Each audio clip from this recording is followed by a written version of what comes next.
সুপ্রিয় শিক্ষার্থী, আমাদের আজকের মানে এখনকার যে ক্লাস হবে সেটা হচ্ছে টাইপ 4 ম্যাজিক ম্যাথ ক্লাসের টাইপ 4। এই টাইপ 4 এ আছে আমাদের যে বিষয় নির্ধারণ করা হয়েছে সেটা হচ্ছে সময় নির্ণয়। আমরা সরল মুনাফার গণিতে কিভাবে সময় নির্ণয় করব সেটা এখন শিখব। এই সময় নির্ণয় করতে গেলে আমাদের যে ম্যাজিক ম্যাথ শর্টকাট যেটা ব্যবহার হবে সেটা হলো n হচ্ছে সময়, n equal I into 100 by px, I into 100 by px। আইটা হচ্ছে কি, আইটা হচ্ছে মুনাফা, আর 100টা কিভাবে আসলো আমরা একটু পরে জানাই দিচ্ছি। পিটা হচ্ছে আসল, এক্স হচ্ছে আমাদের মুনাফার হার। আর এই 100টা কোনটা, আমরা জানি যে নর্মালি জানি আর ইকুয়াল আমাদের যেমন 12% বলা আছে। 12% মানে হচ্ছে 12/100, 12/100।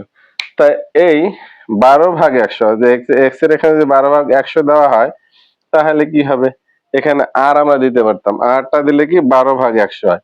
তা আমরা এক্স দেওয়ার অর্থ হচ্ছে 100টা উপরে লেখা হয়েছে আর এক্সটা শুধু 12টা হবে। এই এক্স এক্স হবে শুধু 12টা, আর এই জন্য 100টা উপরে দেয়া হয়েছে। আশা করা যায় আপনারা বুঝতে পেরেছেন। যদি না বুঝেন কমেন্ট সেকশনে লিখবেন, আমরা আবারও এই ক্লাস দেওয়ার চেষ্টা করব। তা আমরা এখন গণিতে চলে যাই। গণিতে বলা আছে বার্ষিক 12% মুনাফায় কত বছরে 300 টাকার মুনাফা 108 টাকা হবে। এখানে বলছে কত বছরে, বলছে কি কত বছরে। তাহলে আমরা স্টার্ট করি। আমাদের এখানে সূত্র দেয়া আছে n equal I into 100 px।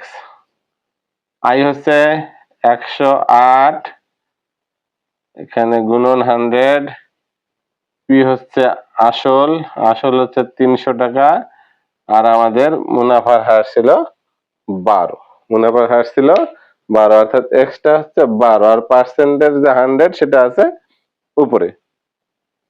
তা আমরা এখন আমাদের ধারাবাহিকতায় যাইতে পারি।